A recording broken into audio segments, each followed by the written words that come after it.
오늘 우리에게 주신 하나님 말씀 신약성경 요한복음 1장 35절에서 42절까지 보겠습니다. 한 절씩 교독하겠습니다. 또 이튿날 요한이 자기 제자 중 두 사람과 함께 섰다가 예수께서 하나님의 어린 양이 이르다. 두 제자가 그의 말을 듣고 예수를 따르거늘 돌이켜 그 따르는 것을 보시고 무엇을 구하느냐 이르되 랍비여 어디 계시니까. 랍비는 번역하면 선생이라. 예수께서 이르시되 와서 보라. 그러므로 그들이 가서 계신 데를 보고 그날 함께 거하니 때가 10시쯤 되었더라. 예수를 따르는 두 사람 중에 하나인 시몬 베드로의 형제 안드레라. 그가 먼저 자기의 형제 시몬을 찾아 말하되 우리가 메시아를 만났다 하고, 메시아는 번역하면 그리스도라. 데리고 오니 예수께서 보시고 이르시되 내가 오늘 요한의 아들 시몬이니 장차 게바라 하리라 하시니라. 게바는 번역하면 베드로라. 아멘. 이는 하나님 말씀입니다. 어제 저녁부터 목이 좀 쉬어서 듣는 여러분이 좀 불편할 것 같습니다. 은혜 가운데 들으실 수 있는 귀가 있기를 바랍니다. 우리 모두가 이렇게 열심히 사는 이유는 아마도 행복하기 위해서일 것입니다. 그런데 행복을 위해 몸부림치는 사람은 많이 봤지만 정작 행복한 사람은 잘 만나지 못하는 것이 현실이라고 해도 과언이 아닙니다. 저는 간혹 이런 생각을 했습니다. 예수님은 이 땅에 사시면서 행복했을까?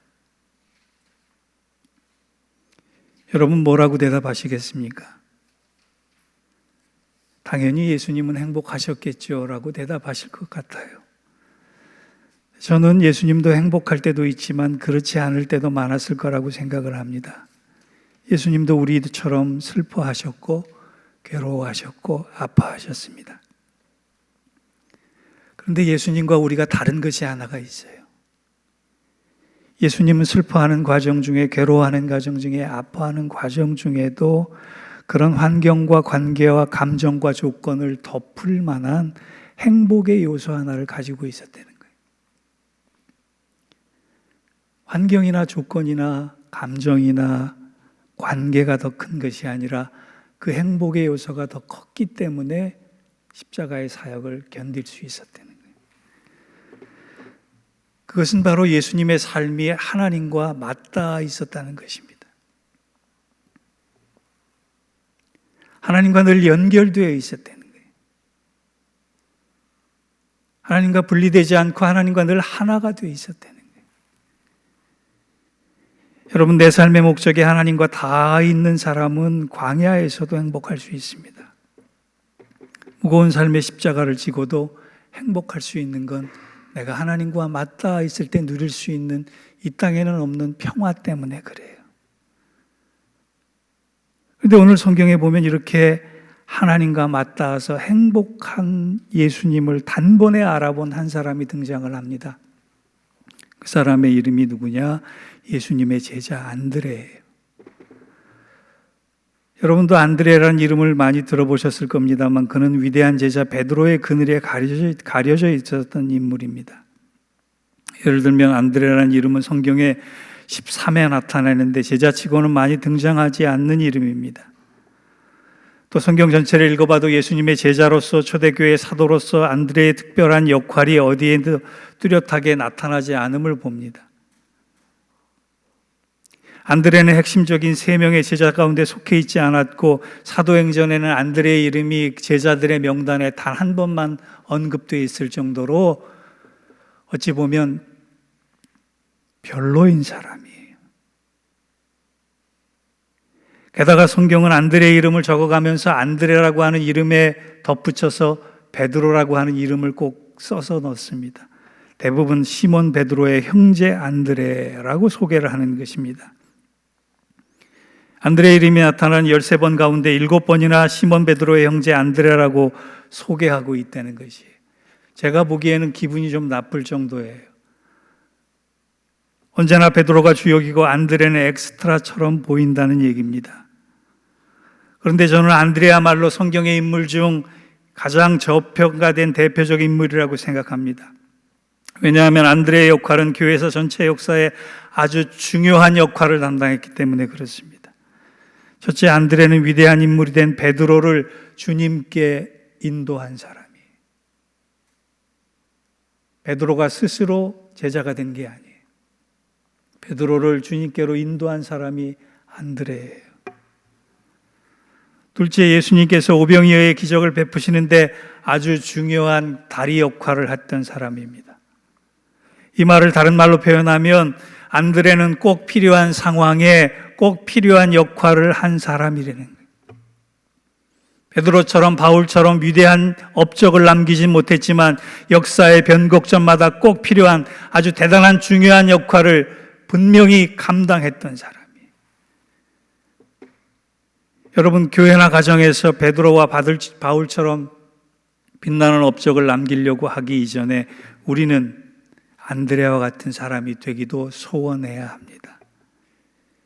유명해지기보다 조용하지만 묵묵히 꼭 필요한 상황에 꼭 필요한 역할을 해낼 수 있는 사람, 그 사람이 더 하나님께 멋진 사람이 될 수 있다는 거예요.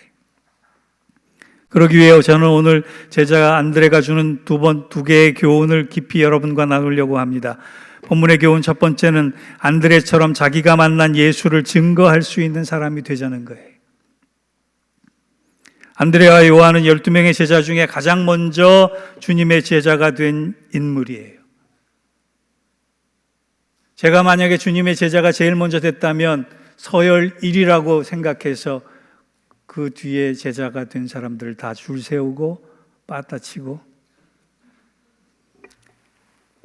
훈련시킬 수 있는 권한을 달라고 얘기했을 것 같아요. 그런데 그가 제자가 되고 나서 제일 먼저 한 일이 무엇인 줄 아십니까? 41절에 보면 그가 먼저 자기의 형제 시몬을 찾아가 말하되 우리가 메시아를 만났다 하고, 메시아는 번역하면 그리스도라. 우리는 가끔 교회 다니는 사람이 어떻게 그럴 수 있지라고 하는 말을 듣는 경우가 있습니다. 교회 다니는 사람 때문에 손해를 보거나 상처를 입거나 억울한 일을 당한 어떤 사람이 하는 말이에요. 그럴 때 저의 대답은 아주 간단합니다. 그럴 수 있습니다. 아니, 그보다 더 할 수 있습니다. 제가 그렇게 대답하는 이유는 간단합니다. 그런 사람들은 교회는 다니나 종교란 옷을 입고는 있으나 하나님을 인격적으로 만나지 못했기 때문에 그의 삶에 변화가 없었고 그의 삶의 목적도 달라지지 않았다는 거예요. 여러분, 교회를 다닌다는 것과 하나님을 만난다는 것은 전혀 다른 문제입니다. 교회를 다닌다고 예배를 드리고 봉사한다고 해서 모든 사람이 다 하나님을 인격적으로 만난 것은 아닙니다. 하나님을 만나지 않고도 그와 같은 종교적 행위는 얼마든지 가능한 것입니다. 목회자도 예외가 아니라 항존직도 예외가 아니라 이 자리에 있는 우리 모두가 그럴 수 있습니다. 복음서를 보게 되면 주님을 만난 많은 사람들이 나옵니다. 허다한 무리들이 주님을 쫓았습니다. 병자들이 주님께 고침을 받았습니다. 사두개인 바리새인까지 예수님을 만나보려고 찾아왔습니다. 그런데 그 중요하게 예수님과 접촉점을 가진 많은 사람들이 다 예수를 메시아로 인정하지 않았다는 거예요. 예수를 만나고 보기는 했지만 그들은 예수님을 알아보지 못했어요.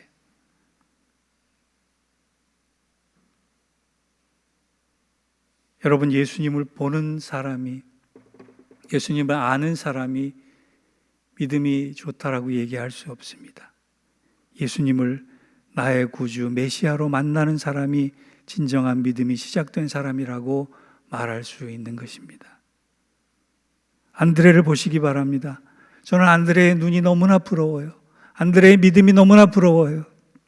단번에 나의 구세주인 메시아를 알아보고 기꺼이 달려갔다는 거예요. 그리고 자기 형제 시몬을 찾아가 무엇을 증거했다고 합니까? 베드로를 찾아간 안드레가 무엇이라고 말합니까? 나는 메시아를 만났다. 나는 구세주를 만났다.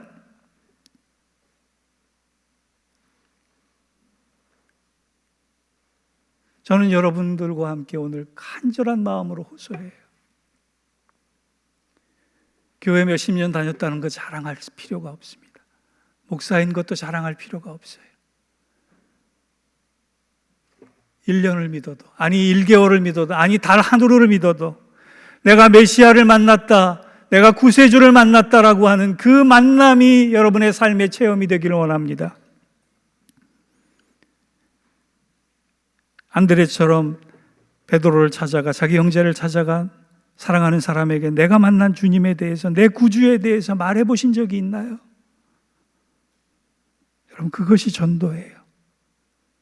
예수 천당 불신지옥 크게 소리 지르지 않아도 내가 만난 주님, 내가 경험한 나의 구세주의 예수에 대해서 증거할 수 있는 사람이 전도하는 거예요. 전도는 내가 만난 그리스도를 소개해 주는 것입니다. 주님을 만나지 않고 전도하는 사람은 전도가 아니라 장사하는 사람이에요.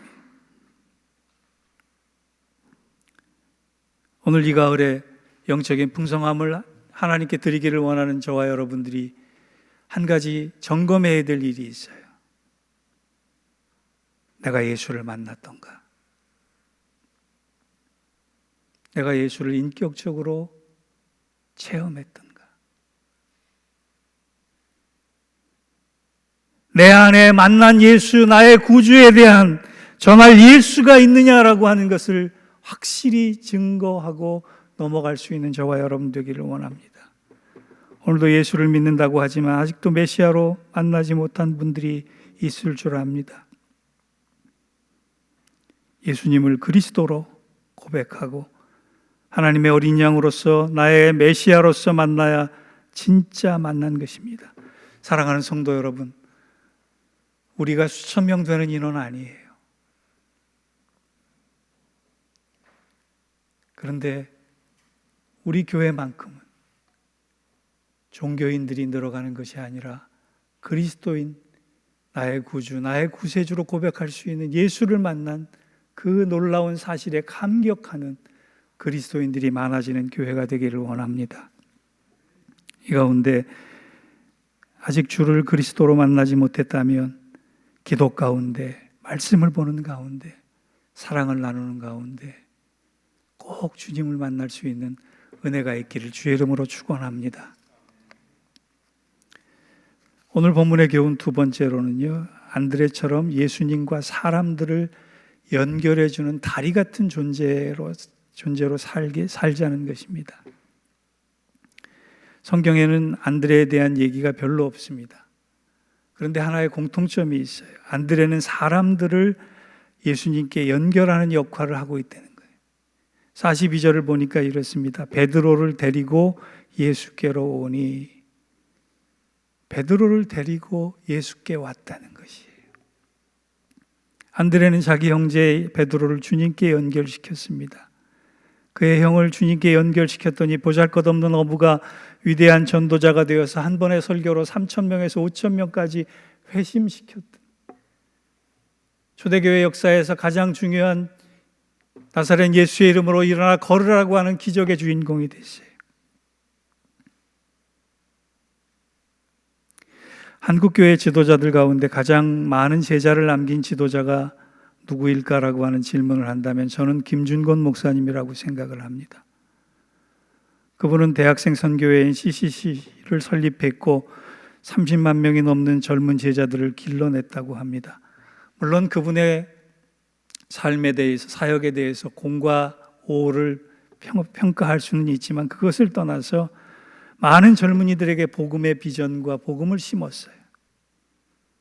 놀라운 일을 감당한 분입니다. 그런데 김준건 목사님을 전도한 사람은 다름 아닌 이웃섬 증도에 사는 문준경이라는 아줌마 전도사였습니다.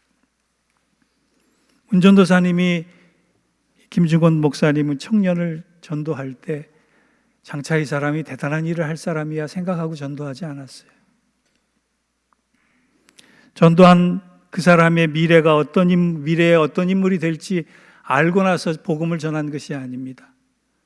그저 복음이 그의 생명 가운데 들어가서, 그의 삶 가운데 들어가서 그가 그리스도께 헌신하고 그리스도과 연결되고 그리스도를 통해 구원받았으면 좋겠다라고 하는 일념 하나로 전도를 한 것인데, 그 전도의 열매가 풍성함이 놀라울 정도입니다. 여러분, 우리가 인도할 사람, 우리가 품고 기도하는 사람, 이 중에 제2의 김준곤이 있고 또 다른 베드로가 있을 수 있습니다. 두 목사가 오베가 전도에 대해서 열심히 외치면 뭐합니까? 아무런 열매가 없다면 우리는 아무것도 하지 않는 죄를 범하는 것입니다. 여러분, 전도하고 있는 사람이 있다면, 전도를 위해 품고 있는 사람이 있다면 절대 포기하지 마시기 바랍니다. 그런가 하면 안드레가 다리 같은 역할을 한 또 다른 놀라운 사건이 하나 더 있습니다. 그것은 바로 오병이어의 기적이 시작된 현장이었습니다. 요한복음 6장에서 8절과 9절을 보면 이런 말씀이 있습니다. 제자 중 하나고 시몬 베드로의 형제 안드레가 예수께 여짜오되 여기 한 아이가 있어 보리떡 5개와 물고기 2마리를 가지고 있나이다. 여러분, 거꾸로 얘기하면 오병이어의 놀라운 풍성함의 기적 앞에 안드레가 없었다면 그 일이 일어나지 않았을 거라는 거예요. 안드레가 보잘것없는 한 소년의 도시락을 주님께 갖다 드림으로 인해서 오병이어가 시작됐다고 해도 과언이 아닙니다. 여러분, 안드레가 베드로를 변화시켜 전도자로 만들었습니까? 아닙니다. 단지 주님께 연결시켰을 뿐이에요. 안드레가 직접 음식을 만들어 사람들을 배불리 먹였습니까? 아닙니다. 주님께 연결시켰을 뿐이에요. 다른 것은 아니에요. 우리가 해야 할 일은 우리가 품고 기도하는 사람들을 주님께로 연결하는 거예요. 나머지는 주님이 하시는 것입니다. 여러분, 전도란 다른 것이 아닙니다. 전도란 내가 만난 구주를 증거하고 그분과 연결시키는 이 일을 하는 것이 전도입니다.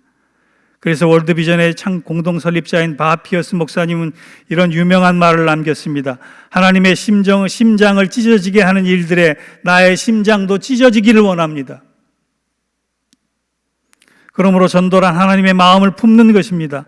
전도는 하나님의 소원이 내 소원이 되는 것입니다. 우리가 왜 피곤한 몸을 끌고 저 멀리 비행기를 타고 13시간씩, 15시간씩 가서 선교하고 오겠어요? 왜 한 생명을 그토록 눈물 흘리며 위에서 기도하며 저들을 전도하고 선교해서 저들을 다시 그 탄압의 현장으로 보내겠습니까? 하나님의 소원이 거기 담겨 있기 때문에 그래요. 하나님의 마음이 거기에 있기 때문에 그렇습니다. 전도는 교회를 부흥시키기 위해서 하는 것이 아닙니다. 큰 교회를 만들기 위해서 하는 것이 아닙니다. 전도는 하나님의 소원이기 때문에 그런 것이에요. 성경 어디를 봐도 안드레가 행한 기적과 능력은 없었습니다. 안드레가 다른 제자들보다 월등히 활약을 보인 곳은 단 한 군데도 없었습니다. 그런데 그는 한눈 파지 않고 자기의 본분을 다했습니다. 저는 안드레가 분명히 행복한 제자였을 거라고 확신합니다. 왜냐하면 그는 메시아를 알아봤고 메시아를 연결시켰고 메시아를 증거했기 때문에 그렇습니다. 우리 교회도 그저 교인의 숫자가 늘어가는 것이 아니라 하나님을 만난 이야기, 예수가 나의 구세주 되셨다라고 하는 감격과 감사가 넘치는 이야기가 풍성해지는 교회가 되기를 원합니다. 내가 하고 있는 많은 말 중에 내가 예수님을 만났다라고 하는 말처럼 복된 말은 없는 것입니다. 오늘부터 여러분의 베드로를 만나시기 바랍니다. 그리고 그를 찾아가서 말하시기 바랍니다. 내가 나의 구주를 만났다. 이 간증과 고백이 사랑하는 성도 여러분과 특별히 임직받는 분에게 넘칠 수 있기를 주의 이름으로 축원합니다. 기도하겠습니다. 하나님, 내 소원만 들어주시는 것이 아니라 하나님의 소원이 내 소원 되게 해 주옵소서. 하나님의 뜻이 내 뜻이 되기를 원하고 하나님의 마음이 내 마음이 되기를 원합니다. 그래서 내가 만난 구주를 전하지 않으면 안 되는 감격과 감사와 열정의 뜨거움에 넘치는 저희들 되게 하시고 그런 짧지만 명확한 주님의 이야기가 넘치는 교회 될 수 있도록 인도하여 주옵소서. 예수님의 이름으로 기도하옵나이다. 아멘.